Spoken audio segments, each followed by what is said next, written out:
Hello friends, ఈ వీడియోలో మనం ఫైర్బేస్ గురించి అయితే కొన్ని బేసిక్ డీటెయిల్స్ అయితే తెలుసుకుందాం. లైక్ ఫైర్బేస్లో అకౌంట్ ఎలా క్రియేట్ చేసుకోవాలి, మన సిస్టంలో ఎలా ఇన్స్టాల్ చేయాలి అండ్ బిల్లింగ్ ఎలా యాడ్ చేయాలి అని చెప్పేసి. సో ఈ ఫైర్బేస్ అంటే జస్ట్ మనకి ఒక క్లౌడ్ సర్వీస్ లాగా అనుకోండి. ఇందులో మనకి మన రియాక్ట్ అప్లికేషన్స్ని డిప్లాయ్ చేసుకోవచ్చు అండ్ బ్యాక్ ఎండ్ అప్లికేషన్స్ని ఒక బైపాస్ వేలో మనం డిప్లాయ్ చేసుకోవచ్చు. దాన్నే మనం క్లౌడ్ ఫంక్షన్స్ అని చెప్పేసి అంటాం. అథెంటికేషన్, ఆథరైజేషన్ ఇలాంటి సర్వీసెస్ అన్నీ మనకి ఫైర్బేస్ అనేది ప్రొవైడ్ చేయడం జరుగుతుంది. సో మన అప్కమింగ్ వర్క్షాప్స్లలో ఈ ఫైర్బేస్ని అయితే మనం యూస్ చేస్తాం. సో అందుకోసమే దీనికి డెడికేటెడ్గా ఒక వీడియో క్రియేట్ చేసి రెఫరెన్స్ లాగా ఉంచితే మీకు ఈజీ అవుతుంది, నాకు ఈజీ అవుతుంది. మీరు ఎప్పుడైనా నేను జస్ట్ మీకు ఈ వీడియోని రెఫరెన్స్గా ఇచ్చి అకౌంట్ క్రియేట్ చేయండి, లైక్ ఏదైనా ప్రాజెక్ట్ క్రియేట్ చేయండి అని చెప్పొచ్చు. సో అండ్ అగైన్ ఈ ఫైర్బేస్లో ప్రాజెక్ట్ అంటే ఏంటి, ఇవన్నీ మనం ఎప్పుడైతే మనం వర్క్షాప్స్ కండక్ట్ చేస్తామో అప్పుడు క్లియర్గా చూస్తాం. సో ఇప్పుడు జస్ట్ మీరు ఏం చేస్తారంటే ఈ స్టెప్స్ ఫాలో అయ్యి మీ సిస్టమ్ని రెడీ చేసి ఉంచండి. అంతే, జస్ట్ మీ సిస్టమ్ని రెడీ చేసి ఉంచండి. ఓకే, సో ఫైర్బేస్ CLI అని క్లిక్ చేసిన తర్వాత మీకు ఇక్కడ ఒక లింక్ అయితే వస్తుంది. దీన్ని క్లిక్ చేయండి. వన్స్ ఈ లింక్ని క్లిక్ చేసిన తర్వాత ఇక్కడ మనకి npm install -g firebase tools అని చెప్పేసి ఉంది. దీన్ని కాపీ చేసి మన కమాండ్ ప్రాంప్ట్ని అయితే ఓపెన్ చేయండి.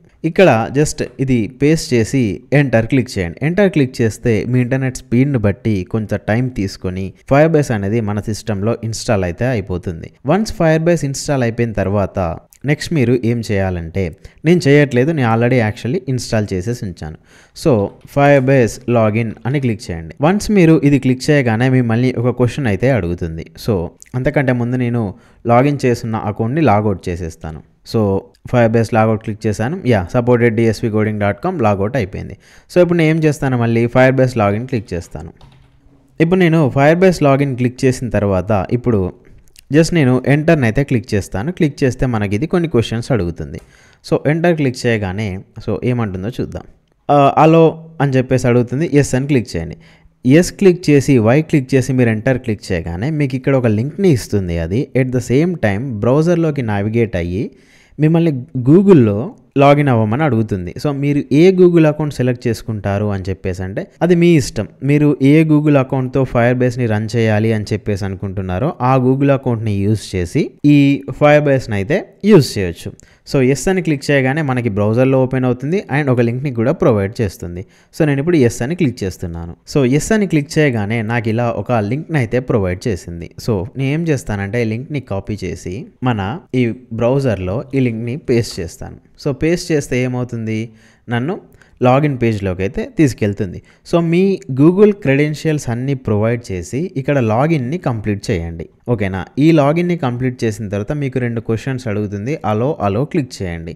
సో నేను నా గూగుల్ అకౌంట్ డీటెయిల్స్ అయితే ప్రొవైడ్ చేస్తున్నాను. సో వన్స్ మీరు లాగిన్ ప్రాసెస్ అంతా కంప్లీట్ చేశాక like 2-factor authentication or whatever it is ఇలా మిమ్మల్ని అడుగుతుంది. కంటిన్యూ చేయమంటావా అని చెప్పేసి జస్ట్ కంటిన్యూ క్లిక్ చేయండి. నెక్స్ట్ దీని తర్వాత అలో ఉంటుంది. అలోని కూడా క్లిక్ చేయండి. వన్స్ ఇది కంప్లీట్ అవ్వగానే మీకు ఫైర్బేస్ CLI లాగిన్ సక్సెస్ఫుల్ అని చెప్పేసి ఉంటుంది. And at the same time మన CLIలో కూడా లాగ్డ్ సక్సెస్ఫుల్ అని చెప్పేసి అయితే వచ్చేస్తుంది. ఇక్కడి వరకు మన సిస్టంలో ఫైర్బేస్ కంప్లీట్గా లాగిన్ అయిపోయాము అండ్ మన system ready to use Firebase. So ఈ ఫైర్బేస్లో ఎలా ఉంటుంది అంటే ఫస్ట్ మనం ఇంకొకటి చేద్దాం. మళ్ళీ ఫైర్బేస్ అని సెర్చ్ చేయండి. ఇక్కడ ఫైర్బేస్లోకి వెళ్ళండి. ఇక్కడ గో టు కన్సోల్ అని చెప్పేసి కనిపిస్తుంది చూడండి, దీన్ని క్లిక్ చేయండి. సో మీకు బెస్ట్ ఎగ్జాంపుల్తో ఒకటి చెప్తాను. లాస్ట్ టైం మనం రియాక్ట్ మీద ఒక వర్క్షాప్ని కండక్ట్ చేసాం. సో ఆ అప్లికేషన్ మనకు ఒక ప్రాజెక్ట్. సో దాన్ని నేను డిప్లాయ్ చేసి ఎంటైర్ ఇంటర్నెట్కి యాక్సెస్ ఉండాలి అని చెప్పేసి అనుకుంటే నేను ఈ ఫైర్బేస్లో దాన్ని డిప్లాయ్ చేసుకోవచ్చు. నెక్స్ట్ మనం రిడక్స్ వర్క్షాప్ చేసాం. ఆ ప్రాజెక్ట్ని కూడా డిప్లాయ్ చేయాలి అంటే ఇందులో మనం డిప్లాయ్ చేయొచ్చు. సో ఆ డిప్లాయ్ చేయాలి అంటే ఆ ఫైర్బేస్లో ముందే మనం ఒక ప్రాజెక్ట్ని క్రియేట్ చేసుకోవాలి. సో ఆ ప్రాజెక్ట్నే మనం ఇక్కడ క్రియేట్ చేద్దాం. సో ఇక్కడ ఏం చేద్దామంటే DSV ప్రాజెక్ట్ అని చెప్పేసి ఇచ్చేస్తున్నాను. ఓకే, నెక్స్ట్ కంటిన్యూ క్లిక్ చేయండి. ఎనేబుల్ అనలిటిక్స్ ఇవన్నీ డిసేబుల్ చేసేయండి. Just create project. సో కొంచెం టైం తీసుకొని మనకు ఒక ప్రాజెక్ట్ అయితే క్రియేట్ అవుతుంది. అండ్ అగైన్ ఈ ప్రాజెక్ట్ ఏంటి, వీటి గురించి మీరు ఎక్కువ వరీ అవ్వద్దు.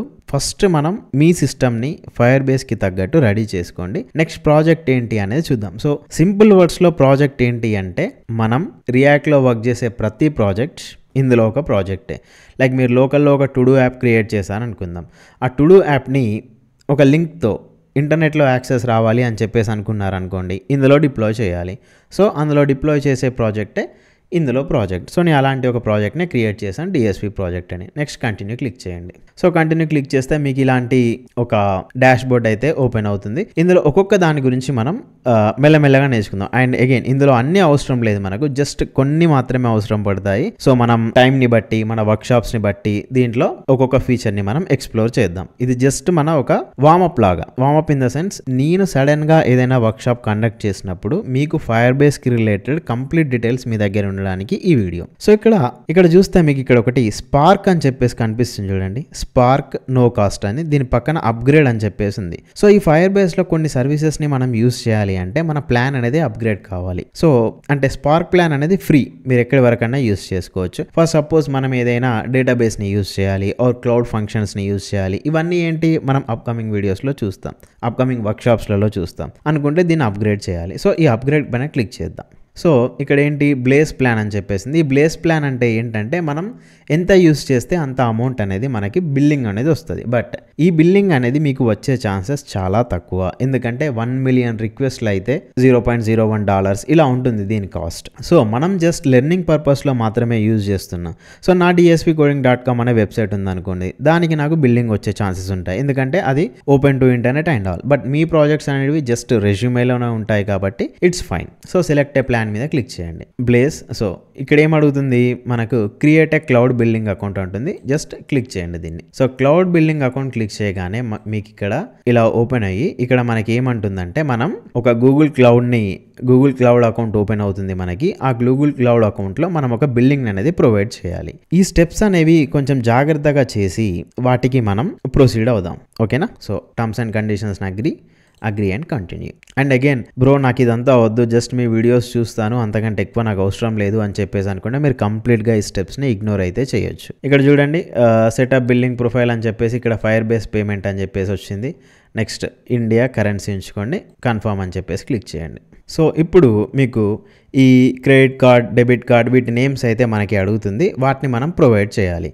సో నాకు బ్రో ఇదంతా రిస్క్ అనిపిస్తుంది అని చెప్పేసి అనుకుంటే మీరు కంప్లీట్గా దీన్ని ఇగ్నోర్ చేయొచ్చు, మన జస్ట్ వీడియోస్ని చూస్తే సరిపోతుంది. సో ఇక్కడ మీరు ఏమి ఇస్తారు, సంథింగ్ ఏదో ఇవ్వండి, ఇలా add a credit card number అని చెప్పేసి. సో క్రెడిట్ కార్డ్ నెంబర్ ఇచ్చేయండి, ఆర్ డెబిట్ కార్డ్ ఉంటే డెబిట్ కార్డ్ అయినా నో ప్రాబ్లం.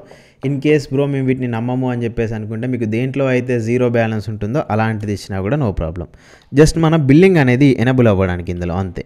కంప్లీట్ మీరు నార్మల్ పర్చేస్ని కన్ఫర్మ్ చేసేయాలి, సివివి ఇచ్చి, అది ఎలా అయితే మనం ఏదైనా షాపింగ్ చేసినప్పుడు చేస్తామో అలాంటివి.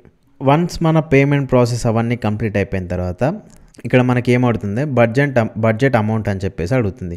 సో ఇందులో INRలో అంటుంది కాబట్టి మీరు ఏమి ఇస్తారంటే 0.5 ఇచ్చేయండి. ఎప్పుడైనా మీకు తెలియకుండా ఏమైనా సర్వీసెస్ గూగుల్ క్లౌడ్వి యూజ్ చేసినా ఏమైనా ఇన్ కేస్ 0.5 పైసే అంటే జస్ట్ 1 రూపీ కూడా కాదు, అంతకంటే తక్కువ అమౌంట్ బిల్లింగ్ రాగానే మీకు నోటిఫికేషన్ అనేది వస్తుంది. ఇక్కడ చూడండి, you will get an email at 0.25, 0.45, 0.50 అంటే మీరు 0.5 పెడితే, ఫర్ సపోజ్ మనం 0.05 పెడదాం, 0.05 పెడితే ఎప్పుడైతే మనకి 0.03 రూపీస్ బిల్లింగ్ అవ్వగానే, అంటే అన్ని రిసోర్సెస్ యూజ్ చేయగానే వెంటనే మీకు మెయిల్ ట్రిగ్గర్ అయిపోతుంది. అంటే మీరు 1 రూపీ కంటే తక్కువ కాస్ట్లోనే మీరు మళ్ళీ వెంటనే వెబ్సైట్లోకి, కన్సోల్లోకి లాగిన్ అయ్యి ఏ సర్వీస్ వల్ల ఇంత బిల్లింగ్ వస్తుందో చూసుకొని దాన్ని డిసేబుల్ చేసేయచ్చు. మీరు ఏ క్లౌడ్ సర్వీస్ నేర్చుకోవాలన్నా ఈ స్టెప్ అనేది మ్యాండేటరీ గైస్.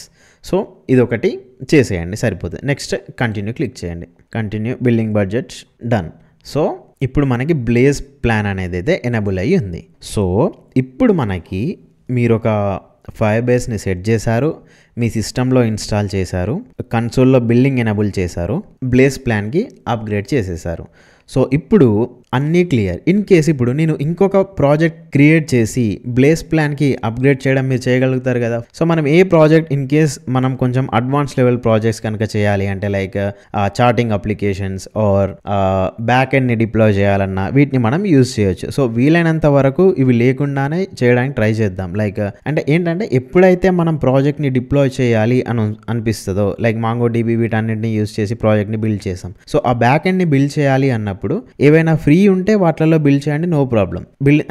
డిప్లాయ్ చేయాలి అన్నప్పుడు లేదు నాకు 0% ఛార్జ్ కావాలి నాకు, బట్ నేను బ్యాక్ ఎండ్ని డిప్లాయ్ చేయాలి అని చెప్పేసి అనుకుంటే సో ఈ ఫైర్ బేస్ని అయితే యూజ్ చేయొచ్చు. సో ఇది ఒక complete small overview fire base and అందులో బిల్డింగ్స్ ఎలా సెట్ చేయాలి అని చెప్పేసి. సో అగైన్ మన నెక్స్ట్ వర్క్షాప్స్లో దీని గురించి యూజ్ చేసినప్పుడు నేను మీకు ఇంకా క్లియర్గా చెప్తాను. సో ఇది ఫ్రెండ్స్ వీడియో. ఈ వీడియో కనుక మీకు నచ్చినట్టయితే లైక్ చేయండి అండ్ నెక్స్ట్ మన వర్క్షాప్ కోసం మన ఇన్స్టాగ్రామ్, యూట్యూబ్ అండ్ వాట్సాప్ని చూస్తూ ఉండండి. Thank you for watching. Have a nice day.